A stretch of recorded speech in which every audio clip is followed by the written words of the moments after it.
Q7 was once a very popular luxury SUV, especially amongst the Bollywood celebrities and the industrialists. But over the period of time when the competition really started to kick in, the Q7 could not quite keep up. This variant was launched back in 2015, just before the BS6 transition, and Volkswagen decided to discontinue its diesel engine. So the Q7 had to be discontinued as well. But this is 2022 and Audi has an amazing set of lineup for Indian customers. So they relaunched the Q7 2022 version, which looks like a facelifted version. So let's look at everything that is new, that has changed, and how does this beauty actually performs.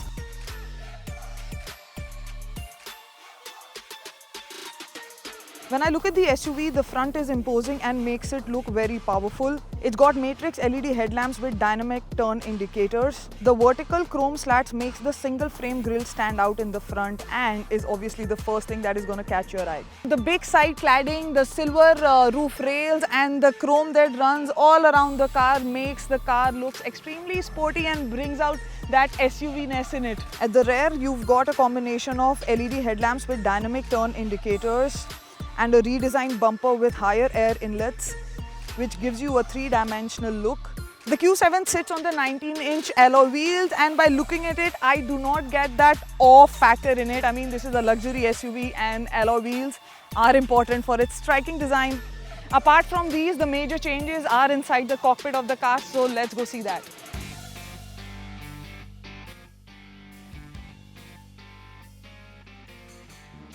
The interiors of the Audi Q7 exudes luxury, comfort and elegance, and why should it not? Because a lot of things have been taken from the Q8, which is Audi's flagship model. You've got cricket leather upholstery all over the car and soft leather dashboard, which feels pretty nice. You see the dual touchscreen infotainment system.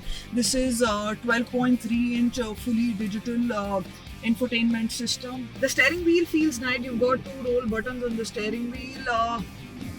It's good, but it's not luxury per se.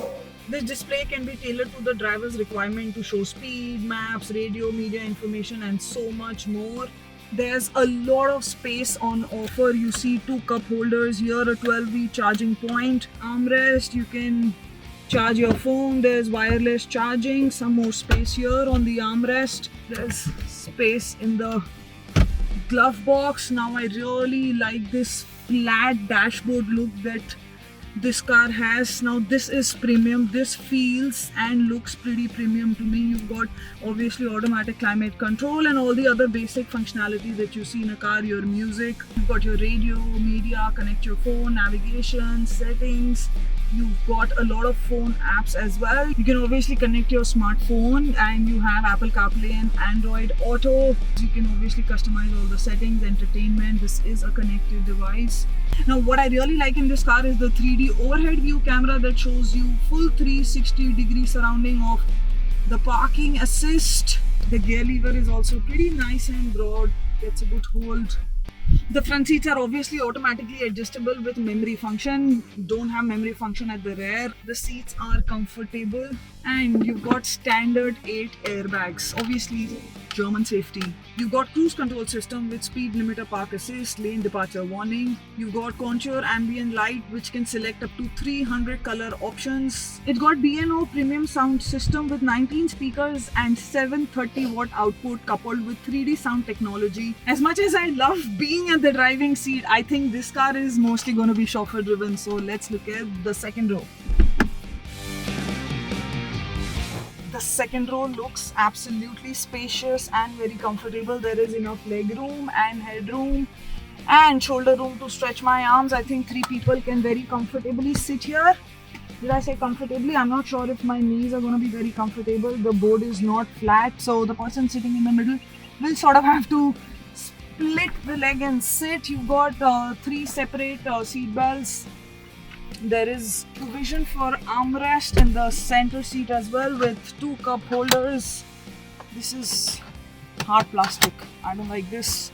Okay, but you've got a detachable headrest for the center passenger. You've got 2 AC vents here, 2 USB chargers, 12V charging point. You've got a separate climate control for the rear seat as well, and the personal entertainment system, which is where you'll probably end up spending most of your time. You can obviously connect your phone to it, download apps, and it's like a regular entertainment unit which you can connect it with your phone and personal hotspot and on the go entertainment.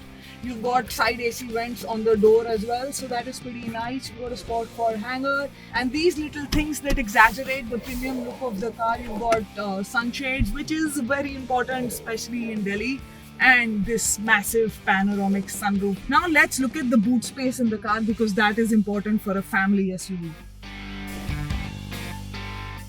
It's automatic, of course.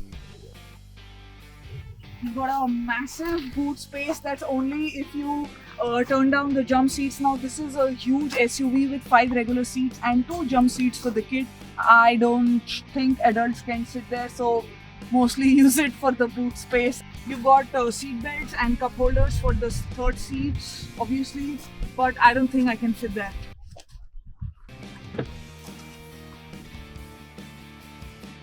It's got a single button for automatic seat drop down. But then what? This is too much hard work. Alright, let's start the magic because this is where the car shines the most. Okay, so Audi Q7 comes in 2 petrol variants now. There is no diesel. I don't really care about diesel anymore because the prices are almost the same and you get a lot of performance from petrol. So this is powered by a 3-liter massive TFSI 48V mild hybrid engine that produces 340 max power and 500 Newton meter of torque. The maximum speed is 250 kilometers, which is pretty awesome, right? And this does 0 to 100 in 5.9 seconds. I'm not sure if I can do that now, but if I would have owned it, I would have done it for sure.